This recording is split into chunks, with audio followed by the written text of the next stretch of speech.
अस्सलाम वालेकुम रहमतुल्लाहि व बरकातुहू। अल्लाह हम सबको अपने सामान में रखे, इंसान और शैतानों की शर से महफूज रखे और हम पर अपने नजर करम हमेशा हमेशा रखे, आमीन इंशाल्लाह। तो आज के दिन का आगाज़ हो चुका है और मेरे दिन की ये रूटीन होती है कि मैं बहुत हैवी ब्रेकफास्ट करती हूँ। मेरी कोशिश होती है कि मैं ज़्यादा प्रोटीन्स यूज़ करूँ ब्रेकफास्ट में।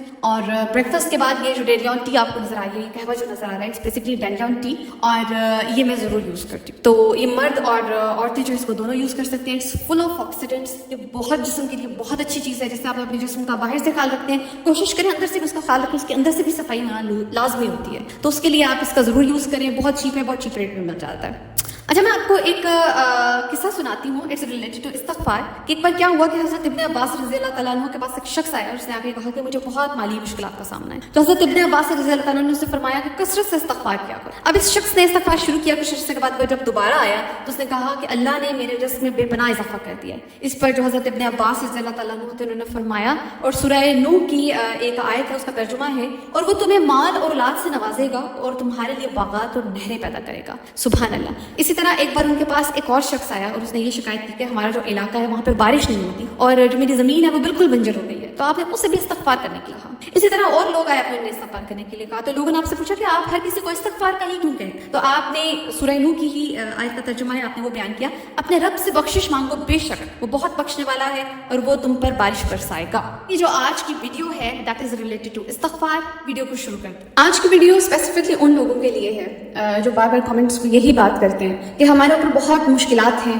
बहुत मसाइब है जिन्होंने हमारे घर का रास्ता देख लिया है, मसले हैं कि ख़त्म नहीं हो रहे, एक मसला ख़त्म होता है दूसरा शुरू हो जाता है, वगैरह वगैरह। अच्छा, सबसे पहले तो मैं यहाँ पर ये बात आपको क्लियर कर दूँ कि जो मुश्किलात होती हैं, मसाइल होते हैं ना, ठीक है, ये अल्लाह ताला की तरफ से एक आजमाइश, ठीक है, ये हम जानते हैं, हम सब जानते हैं कि मसाइल मुश्किलात अल्लाह ताला की तरफ से आजमाइशें हैं। लेकिन क्या हम उन आजमाइशों पर पूरा उतर रहे हैं? क्या वो टेस्ट जिससे आप गुजारे जा रहे हैं, आप उस टेस्ट में पास हो रहे हैं या फेल हो रहे हैं? आप बार बार उन मसाइल का, उन मसाइब का जिक्र अल्लाह ताला से करने की बजाय लोगों से कर रहे हैं। आप यही बार बार कह रहे हैं कि मेरी तकदीर खराब है, ठीक है, मेरी जो किस्मत है उसी में इस तरह की आजमाइशें क्यों लिखी है। जब इस तरह की बातें करते हैं तो फिर वो जो टेस्ट अल्लाह ताला ने आपके ऊपर डाला हुआ है, आप उसमें फेल हो जाते हैं, आप पास नहीं होते। इसकी मिसाल मैं ऐसे दूंगी कि दो तरह के स्टूडेंट्स होते हैं, ठीक है। एक स्टूडेंट है जिसको सब कुछ आता है, एग्जाम वो देने जा रहा है, उसको पूरा पेपर आता है, ठीक है। जब वो पेपर करने बैठता है तो वो पेपर को उस तरह से खूबसूरती से अटेम्प्ट नहीं कर रहा जैसे उसे करना चाहिए,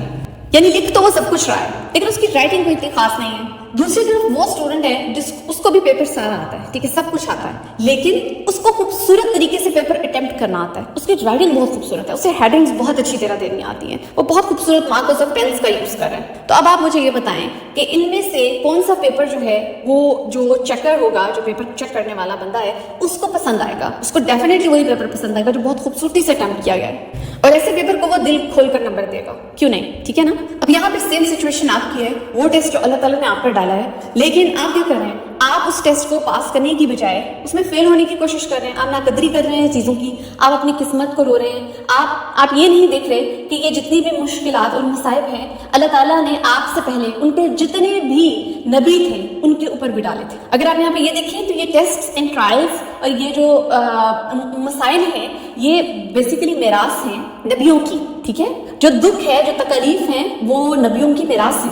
सबसे ज्यादा मसाइल किसने बर्दाश्त किए? किस नबी ने बर्दाश्त किए थे? हजरत मोहम्मद सल्लल्लाहु अलैहि वसल्लम की जिंदगी आपने अगर पढ़ी है तो आपको इस चीज का अंदाजा होगा कि वो अल्लाह ताला के इतने महबूब नबी थे, लेकिन अल्लाह ताला ने उन्हें किस कदर तकालीफ से गुजारा, किस किस्म के मसाइब जो उन्होंने बर्दाश्त किए, कुफार से अलहदा और इधर अपने अजीज़ों कारब से अलहदा, लेकिन उन टेस्ट में पास होते गए। इसी तरह अल्लाह आपको टेस्ट करता है, तो बहुत जरूरी है कि आप सब्र करें टेस्ट के दौरान। आपके ऊपर जो मसाइल, जो आजमाइश आई हैं उनके दौरान आप सब्र करें, आप शुक्र करें, फिर देखिएगा कि अल्लाह ताला आपको किस कदर पसंद करेगा, आप कितने पसंदीदा इंसान उसके बन जाएंगे। अच्छा, अब ये जितने भी मसाइब हैं, जितनी भी आजमाइशें हैं, इनसे आसानी से कैसे निकला जाए, और दूसरी चीज़ ये कि अल्लाह ताला से कैसे गुजारिश की जाए कि मेरे अल्लाह एक तो मुझे सब्र दे, दूसरा ये जो मसाइब हैं इनकी मिकदार को या इनके पोटेंसी को मेरे ऊपर कम कर दे, ये गुजारिश कैसे की जाए। तो उसका जो बेस्ट हल है वो है इस्तग़फ़ार। अब आम जो है वो हम इस्तग़फ़ार तो करते हैं, ठीक है, अस्तग़फ़िरुल्लाह अस्तग़फ़िरुल्लाह, ये हम पढ़ते रहते हैं, ठीक है। अब यहाँ पे जो मैं आपको मेन चीज बताने लगी हूँ, जो एडवांस फॉर्म है,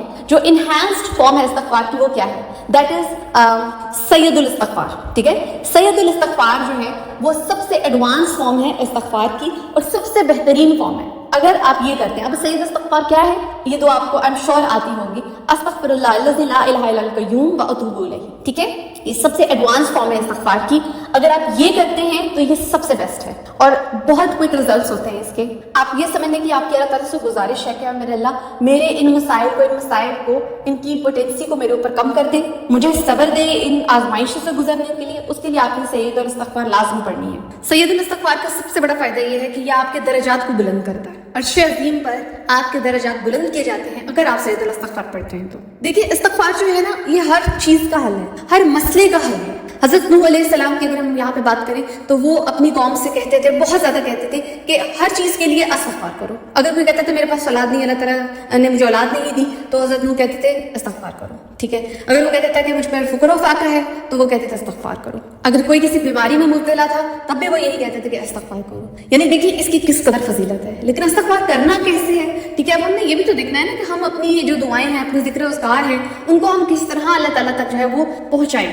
تو اس میں جو سب سے بیسٹ فارم استغفار کی وہ میں نے آپ کو بتایا ہے کہ سید الاستغفار ہے. اور اللہ تعالیٰ کے نزدیک سب سے پسندیدہ انسان کون ہے؟ وہ جو صبر کرتے ہیں، ٹھیک ہے. صبر کرنے والے اللہ تعالیٰ کو سب سے زیادہ عزیز ہیں اور وہ سرخ روح لوگ ہیں، کہاں؟ دنیا میں بھی اور آخرت میں بھی. اور یاد رکھیے کہ جو لوگ صبر کرتے ہیں اللہ تعالیٰ ان کو سرور پیش کرتا ہے، فرشتے ان کو سرور پیش کرتے ہیں. اتنی زیادہ فضیلت ہے صبر کرنے کی، شکر کرنے کی، استغفار کرنے کی. تو کیا آپ یہ جانتے ہیں کہ جو استغفار کا لفظ ہے وہ قرآن میں کتنی دفعہ ہے؟ 100 بار ہے.